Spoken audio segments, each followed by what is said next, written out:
부활이 없다 하는 사두개인들이 예수께 와서 물어 이르되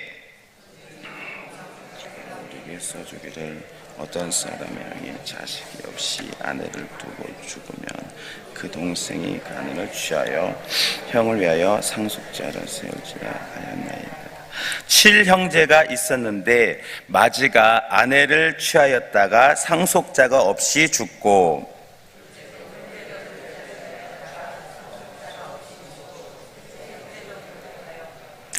일곱이 다 상속자가 없었고 최후의 여자도 죽었나이다.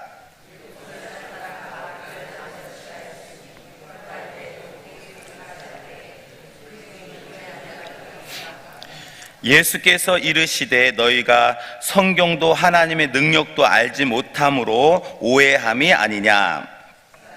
죽은 자 가운데서 장가도 아니가고 십도 아니가고 하늘에는 천사들과 같이 죽은 자가 살아난다는 것을 말할진대 너희가 모세 책 중 가시나무 떨기에 관한 글에 하나님께서 모세에게 이르시되 나는 아브라함의 하나님이요 이삭의 하나님이요 야곱의 하나님이로라 하신 말씀을 읽어보지 못하였느냐.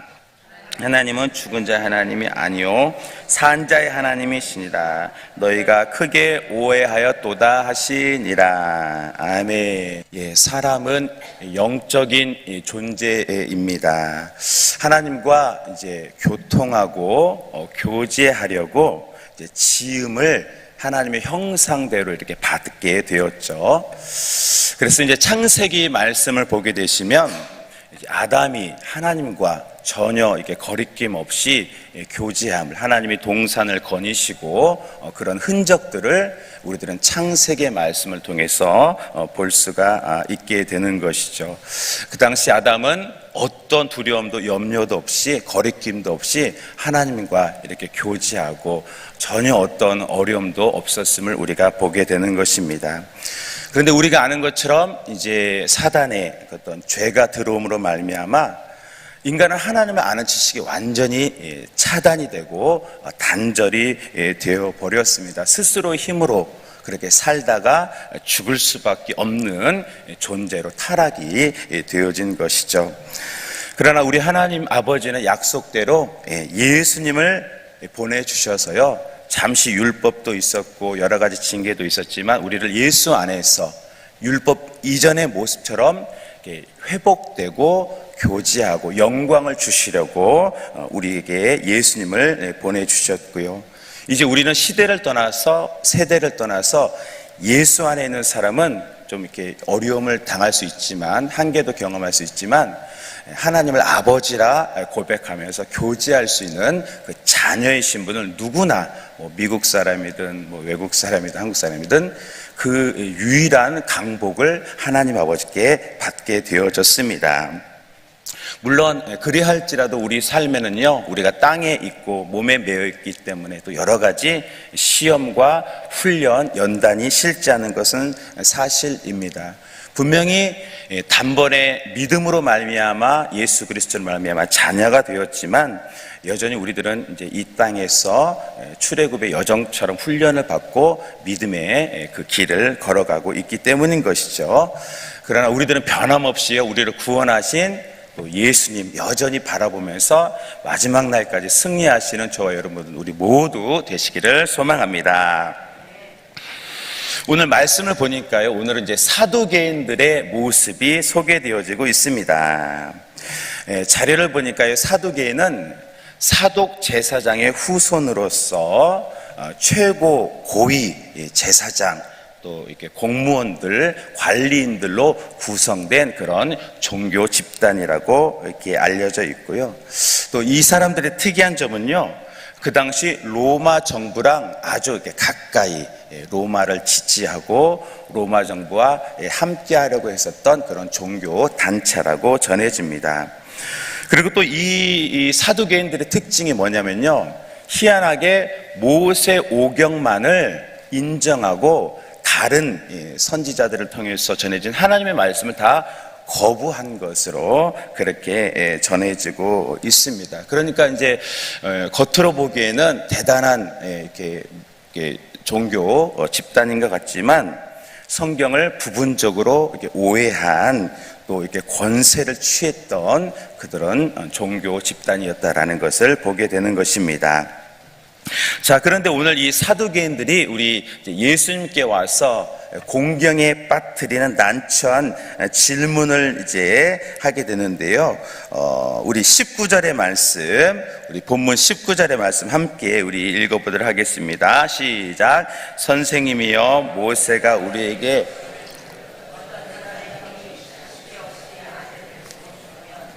동생이 아내를 취하여 상속자를 세울지니라 하였나이다. 오늘 사두개인들은요, 신명기 모세의 말씀을 인용해서 예수님께 질문을 하게 되었습니다. 선생님, 모세는 만약에 형이 자식이 없이 죽으면 아내를 동생에 취해서 상속자가 있을 수 있도록 이렇게 말을 하지 않았습니까? 그런데 만약에 칠형제가 있어서 하나씩 죽으면 마지막 날 부활의 날에 그 여인은 도대체 누구의 남편이 되는 것입니까? 라는 이게 있지도 않은 일을 상상해서 예수님을 이제 공경에 빠뜨리려고 이렇게 질문하는 모습을 보게 되는 것입니다. 자, 이에 대해서 우리 주님께서 답을 뭐라고 하셨습니까? 우리 24절 먼저, 우리 24절 함께 읽어보겠습니다. 예수께서 이르시되 너희가 성경도 하나님의 능력도 알지 못함으로 오해함이 아니냐. 우리 예수님은요, 두 가지 이렇게 딱 말씀하셨어요. 너희가 일단은 성경을 잘못 보고 있다라고 지적을 했습니다. 왜입니까? 성경을 전체적으로 봐야 되는데 이 사두개파 사람들은 모세 오경을 통해서 하나님을 인식하고 하나님을 제안했었기 때문입니다. 그렇습니다. 우리 하나님이 주시는 말씀은요, 우리가 지금 알고 있는 66권의 전체 성경입니다. 모세 오경도 포함되지만 모세 오경은 또 시작이고 또 하나의 부분이지 전체가 아닌 것이죠. 예수님 당시의 사람들은요, 이사야의 말씀을 신뢰했고 또 예레미야의 말씀도 신뢰했습니다. 그들이 하나님의 영으로 감동되어져서 보증받은 성취된 선지자라고 다 그렇게 믿고 인정하고 따르고 예배했다라는 것입니다. 특별히 구약의 이사야서 같은 경우는 얼마나 놀랍습니까? 이렇게 마치 구약의 복음서라고 할 수 있을 정도로 예수님의 행하실 일들, 부활에 대해서 아주 조목조목 아주 자세하게 설명해 주고 있습니다. 예수님을 가장 잘 증거한 성경이기도 합니다. 그렇게 성경은요, 어느 것 취사 선택하는 것이 아니라 다 합력해서 전반적으로 봐야 하는 것이 성경이다라는 것입니다.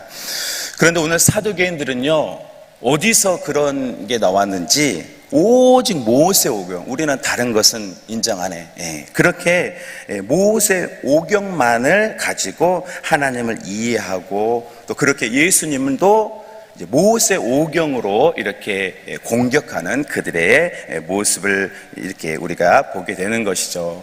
저와 여러분들은 이 선물로 주신 하나님의 말씀을 취사 선택하거나 부분만 보는 것이 아니라 처음부터 요한계시록까지 모든 성경을 골고루 섭취하고 그렇게 승리하시는 저 여러분들에게 소망합니다. 오늘 예수님이 사두개인들에게 또 이제 지적한 것은요, 너희가 그러므로 하나님의 능력을 알지 못한다라고 말씀하고 있습니다. 즉 부활에 대해서 또 어떻습니까? 영적인 세계에 대해서 너희가 아무것도 모른다라고 예수님께서 이렇게 지적을 했어요. 왜냐하면 사두개인들은 오직 현세에만 잘 먹고 잘 사는 것으로 목적을 하며 살았기 때문인 것입니다. 여러분, 하나님의 능력은요 어떻습니까? 이 땅에서도 당연한 것이지만 죽음 이후에 영적인 세계도 하나님의 주권 속에 있습니다. 결코 이 땅에서만 우리가 복을 받고 자녀로 사는 것이 아니라 우리가 죽음 너머에도 하나님의 세계, 영원한 세계가 있다라고 우리 하나님께서 말씀해 주고 있는 것이죠.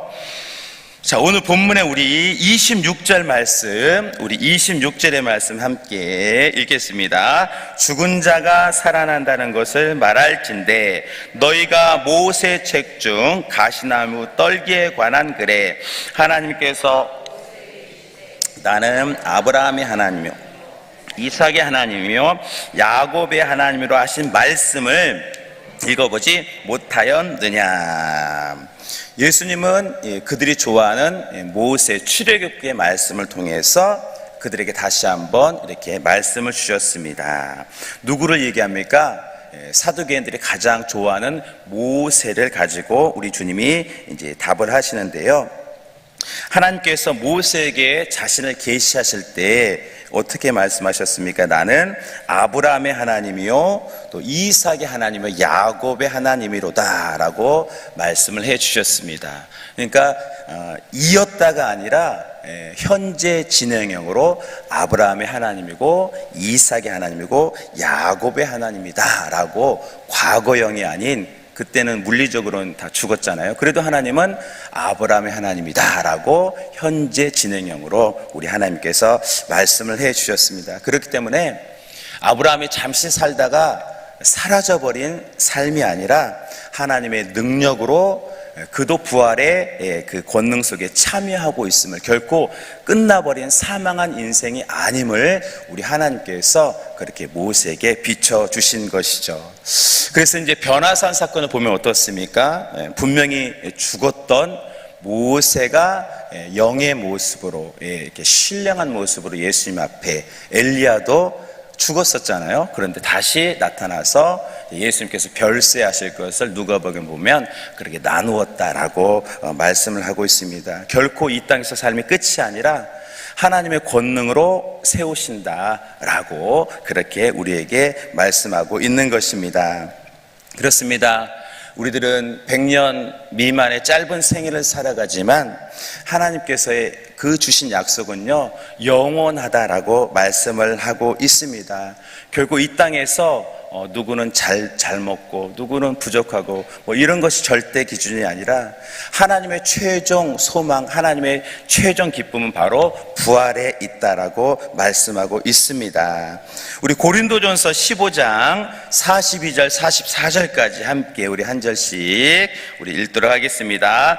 죽은 자의 부활도 그와 같으니 썩을 것으로 심고 썩지 아니할 것으로 다시 살아나며 욕된 것으로 심고 영광스러운 것으로 다시 살아나며 약한 것으로 심고 강한 것으로 다시 살아나며 육의 몸으로 심고 신령한 몸으로 다시 살아나나니 육의 몸이 있은즉 또 영의 몸도 있느니라. 아멘. 그렇습니다.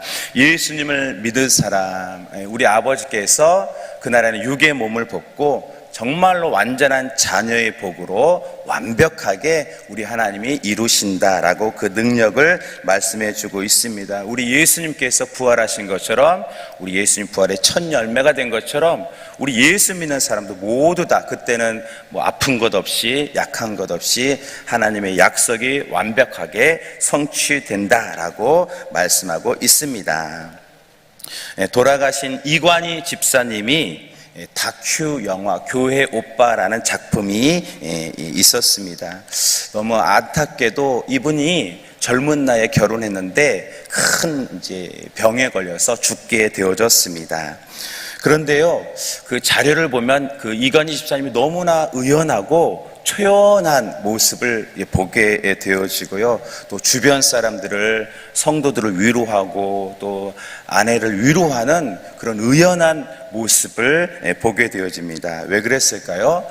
그분께서 부활을 확신했기 때문에 육은 이제 의사의 말처럼 소멸되고 죽어갈 수밖에 없었지만 믿음이, 하나님이 믿음을, 뜨거운 믿음을 주셔서 그 죽는 순간까지 위로하고 자기가 이제 곧 죽는데 소망을 주고 나는 죽는 게 아니다. 난 예수 안에서 살아가고 있다라고, 그러니까 참 놀라운 작품을 그렇게 남기고 소천하셨다라고 전해집니다. 그렇습니다. 뭐 여러 가지 우리가 삶의 환경 조건들이 있지만 우리 하나님이 주신 소망, 진정한 소망은 부활인 줄로 믿습니다. 때로는 우리가 이모저모 또 인생에 또 여러 가지 환경들이 있지만요, 우리는 예수님 바라보고 끝까지 부활 소망으로 전진하고 승리하는 우리 모두 되시기를 소망합니다. 오늘 우리 예수님의 결론의 말씀, 우리 본문 마지막 절 27절 함께 우리 읽겠습니다. 하나님은 죽은 자의 하나님이 아니요 산 자의 하나님이시라. 너희가 크게 오해하도다 하시니라. 아멘. 그렇습니다. 하나님은 산 자의 하나님이시다라고 말씀하고 있습니다. 우리 모든 사람은 연약해서 육체는 쉬게 되지만 하나님 앞에서 우리의 생명은 보존되고 완성하신다. 그것이 바로 성경의 말씀, 하나님의 능력이다라고 말씀하고 있습니다. 이제 말씀을 정리하도록 하겠습니다. 오늘 예수님께서는 사두개인들에게 너희가 성경을 오해하고 하나님의 능력을 모른다라고 했습니다. 우리 하나님은 여전히 살아 역사하시는 하나님이시고요, 마지막 날까지 말씀을 성취하시는 하나님이십니다. 우리 모두는 지금도 우리를 위해서 중보기도 하신 예수님 바라보면서 마지막 부활의 소망까지 우리들 끝까지 승리하시는 저와 여러분 되기를 주님의 이름으로 축원합니다. 아멘. 기도하겠습니다.